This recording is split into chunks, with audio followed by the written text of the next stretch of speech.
Are you going to speak in English or what? A little bit. Okay. Okay, I will try.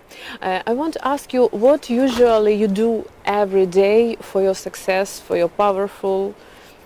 I get up early. At what time? 5:30, 6 in the morning. Every day. Every day. Yes, when you're an entrepreneur, every day is a work day. There are no weekends or holidays for the most part. But when you do what you love, who cares? You're doing what you love. And that's what I'm doing. So I get up early to do what I love. I read every day. I write every day. I do something physical every day, whether that's walking or a little bit of exercise. I do interviews almost every day. Interview for? Like this. Interviews. TV interviews, radio interviews. Every day. Webinars. Yes, virtually every day. I travel a fair amount doing speaking engagements. So it becomes unpredictable at that point. Every day will be different. I know you do interviews with some interesting people. Who of these people have impressed you? Yes. Oh, they've all impressed me in one way or another. Everybody's doing something unique. And everybody is somebody I can learn something from. So I've learned from people who came up with creative ideas for a business I never thought of. I've met people who came up with great books, and I thought, oh, I wish I had thought of that. I have met people who have asked me fascinating questions about myself and made me think and reflect on myself. So I think they're all, in their own unique way, been special. Thank you. What is the life stories of your students change your mind, change your understanding, some interest in?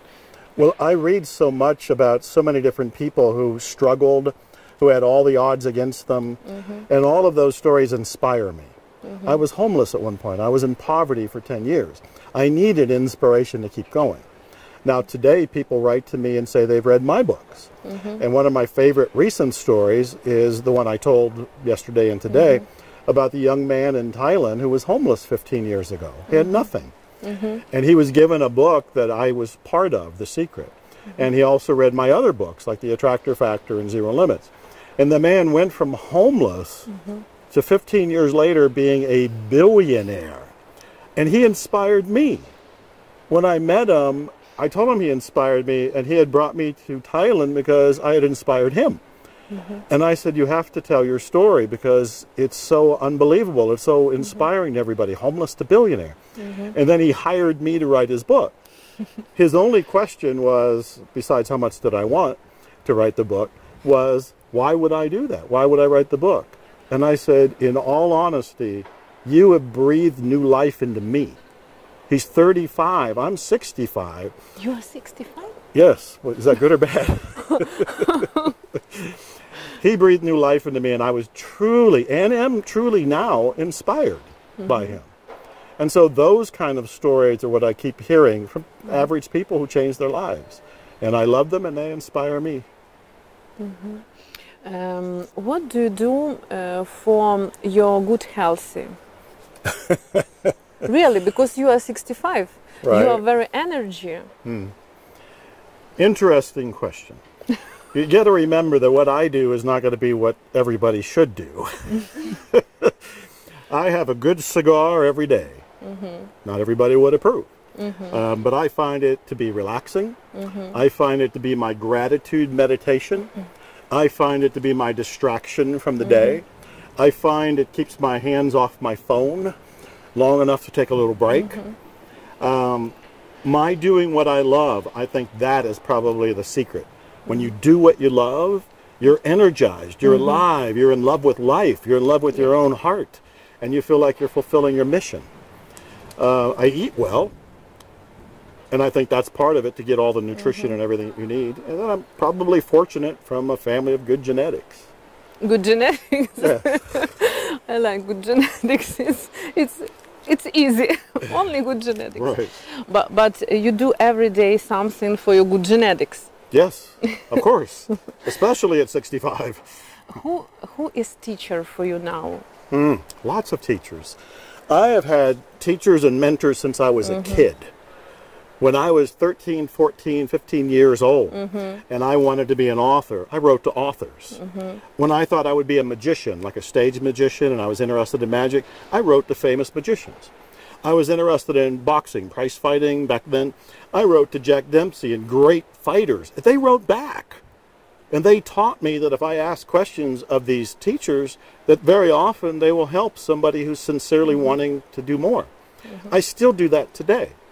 When I got into fitness contests about 5 years ago, I went to Bill Phillips. Bill Phillips started the Body for Life movement, which was big in the United States. I assume it hit here, but I don't know.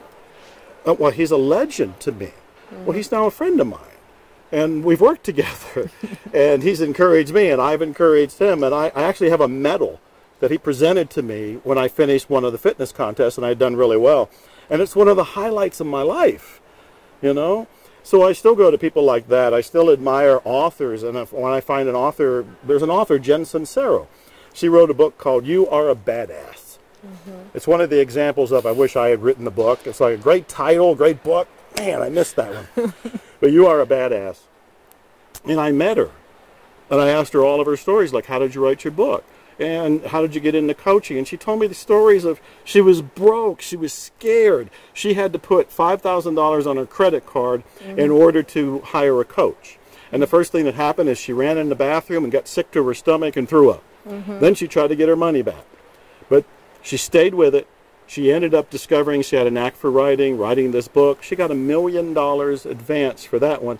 $2 million advance for the next book, and all three, there's three now, became New York Times best-selling books. These people teach me. These people inspire me. And I'm still growing, I'm still learning, I'm still curious. So I always want to know who's doing what that I can learn from. I'm still a student. It's amazing, really. It's very interesting. And last questions. If dreams, all people will be really, will be start really. All dreams. Who will be cleaning street? Yeah, you know what? I love that question. There are people who love to do that. Yes. There are people who love that. I remember I was in Chicago and a plumber came to the room because the toilet was backed up. And the plumber was the happiest plumber I ever met in my life. It's like, I don't want to do what he's doing, but he wants to do what he's doing. So the people who will clean the streets and the plumbers and electricians and all of these that you may not want to do and I may not want to do, they want to do it. That's who's going to do it, the people who love it. But now all people want to start millionaire. No, not all people. See, that's one of the things people feel is that we all want to be millionaires. We all want to have this massive success. No, we don't. You might, I might, but not everybody that's watching. Okay, a third of us might. Not everybody wants that. We all want something different. And that's what makes the world go round. That's what makes it so interesting, and that's why there's balance in the world. We don't all want to be that. When success comes to you, about what you're thinking? About money or about your dreams, your business?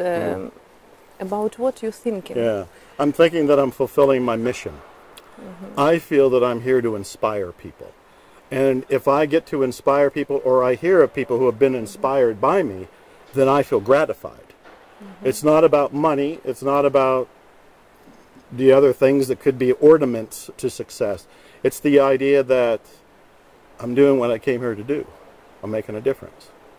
That's what counts. Okay. I thank you very much. Oh, thank you. It was great. Wonderful interviewer. Thank you. Can I have a photo with you? Yes. I'll find my